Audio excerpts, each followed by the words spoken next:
Have you ever felt like your life has been ripped open by a storm? Like everything you relied on, your plans, your routines, your sense of safety, has been swept away? What if I told you that the storm is not here to break you? That the chaos, the whirlwind, the disorder you're facing is actually rebalancing you? Before we begin, I invite you to set an intention for this session. Whisper it softly to yourself or write it down. I am open to seeing the hidden gifts in my chaos. Then write this one down. I choose to allow the storm to guide me to clarity, balance, and renewal. They're great things to pop in your journal. Let these intentions anchor you as we explore what it truly means to stand in the eye of the storm. The storm isn't personal.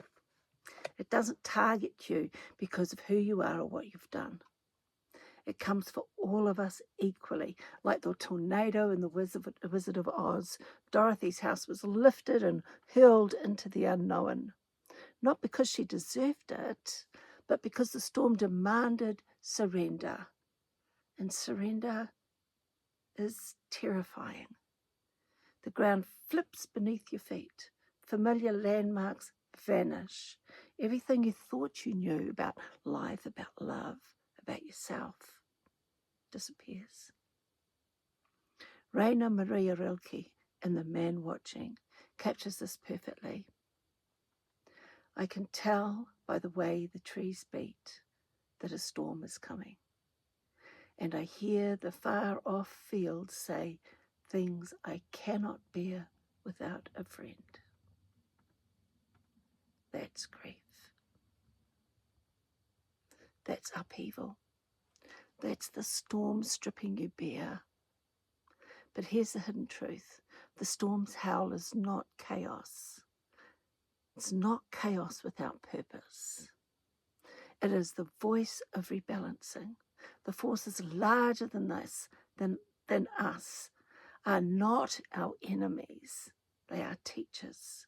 They demand we let go of what no longer serves us, our old patterns, our illusions, our dependencies, and the story we've been telling ourselves to feel safe. When you stop fighting and allow yourself to rest in the eye of the storm, even for a moment, you begin to notice something astonishing. Your inner equilibrium starts to shift. The storm is not your destruction. It's your reckoning and your liberation. I've seen this in my own life and in the lives of those I hold space for. When grief arrived after losing someone I loved, it felt like a perfect storm. My world, my sense of safety, everything I knew about my future, it all unraveled. Yet paradoxically, it was in that unraveling that I began to see more clearly. I started noticing the hidden supports that I had ignored, the quiet resilience that had been there all along. The storm tore away what was no longer needed, revealing what was essential.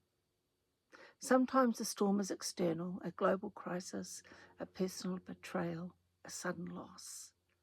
Other times it's internal, the collapse of a belief or an identity or a long-held illusion. Either way, it works the same way. It dismantles the structures that no longer serve your highest good. Think of Dorothy spinning through the cyclone. She couldn't control it. She couldn't fight it. Yet the storm delivered her to a new reality, one more vivid and alive than the one she had left. Rilke reminds us that the path through chaos is not about winning or avoiding loss. Winning does not tempt that man, he writes. Growth happens by surrendering to forces greater than ourselves, by letting the storm teach us how to be still while everything else whirls around us. This is the essence of the storm. Oops, I'll put it upside down. This is the essence of the storm in our soul work, recognizing that even the deepest disorder, there is guidance, there is recalibration, there is opportunity.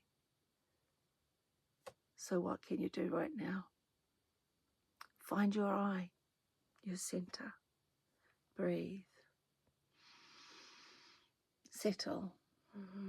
Be gentle with yourself. Let the storm move around you while you discover the quiet center within. And remember, chaos is not the enemy. It's the vehicle of transformation. If you're ready, I invite you to journal, draw, or simply breathe into this space. Ask yourself, what is the storm stripping away? What is it revealing? How can I allow myself to be carried to a wiser, more balanced version of me? Let's return once more to our intentions. Whisper with me. I am open to seeing the hidden gifts in my chaos. And write it below. I choose to allow the storm to guide me in clarity, balance, and renewal. Carry this knowing with you as you step back into your life. The storm will pass, but the clarity and strength it delivers remain. If you feel overwhelmed by grief or loss, or find yourself facing unexpected chaos, there are resources available. Links to support you are in the description below. Now let's have another quick look at this image. It really is just like lightning running through the 1/3 of it, and lots of colours and swirling chaos and stuff, which is basically what we've been talking about. The swirling chaos. A hand there. If we actually think about Dorothy in The Wizard of Oz,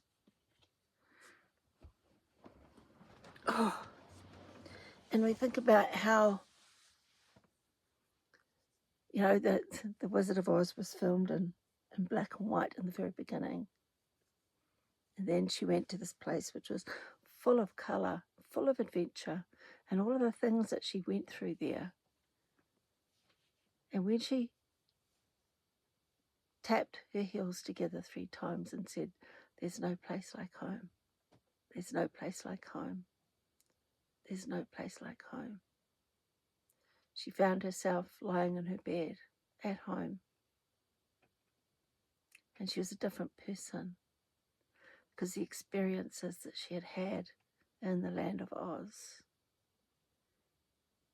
had enriched her massively, hugely. And that's what the storm brings. We can fight it, and we can feel like victims,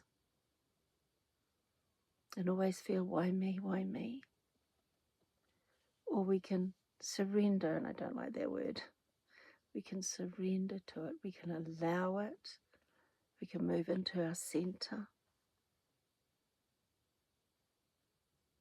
and breathe through it. Find our own inner calm.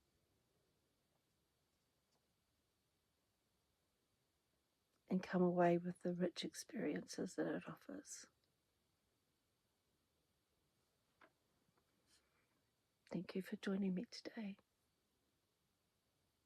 for investing these few minutes into your own soul growth, into your own embodiment. Check out the links below.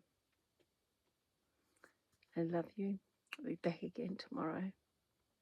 In the meantime, you have a beautiful, blessed day. Shalama.